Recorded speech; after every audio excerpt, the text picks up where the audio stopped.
大家好，我是小曾。最近有很多朋友咨询小曾开车的时候老是不清楚什么时候开内循环，什么时候开外循环。今天小曾就给大家科普一下。我们可以先看一下车内中控台的按键，在车内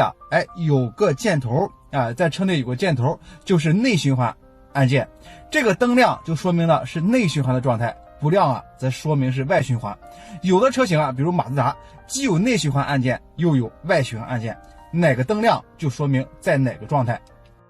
外循环的作用就是把车外的新鲜空气吸入到车内，给车内换气，补充车内的新鲜空气，改善车内的空气质量。而内循环的状态就是关闭了车内外的这个气流的通道，不开风机就没有空气的流动，开风机的时候吸入的气流也仅来自于车内，形成车辆内部的气流循环。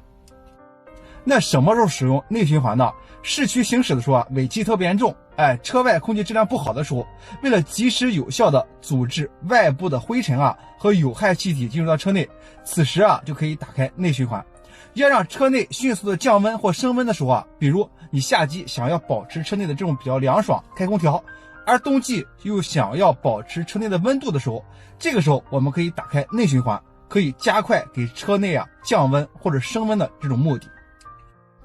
什么时候使用外循环呢？当我们需要改善车内的空气质量的时候，空气好点的地方想要呼吸一下新鲜空气或者是我们已经长时间开内循环了，我们可以打开外循环，改善一下车内的空气质量。下雨天的时候，我们的前挡风玻璃非常容易起雾，因为车里面和外面的温度是不一样的，前挡风玻璃就更加容易起雾了。车子里面的湿度相对比较大，那么温度再加上湿度就更加容易起雾了。此时我们打开外循环，对着前挡风玻璃吹，可以有效的除雾。建议在雨天开车的时候我们可以打开这个 AC 按键，或者是摁下前挡风玻璃的除雾按键，就可以快速除雾，提升我们的驾驶安全。冬天开车的时候车内坐满了乘客，车上人员哈出的热气遇到冷的挡风玻璃，就在挡风玻璃上就会雾化，产生雾气。记得呢要开外循环，对着挡风玻璃吹，可以有效的防止起雾。如果我们开的是内循环车上人员哈出的水蒸气就不能排出车外了，雾气呢就会更加严重。一直开内循环车内不会缺氧，汽车的密封效果也没有那么好，但长途开车不建议一直开内循环，因为车内的空气不流通，氧气含量相对变低，容易导致头晕、困乏等症状，就会影响我们的行车安全。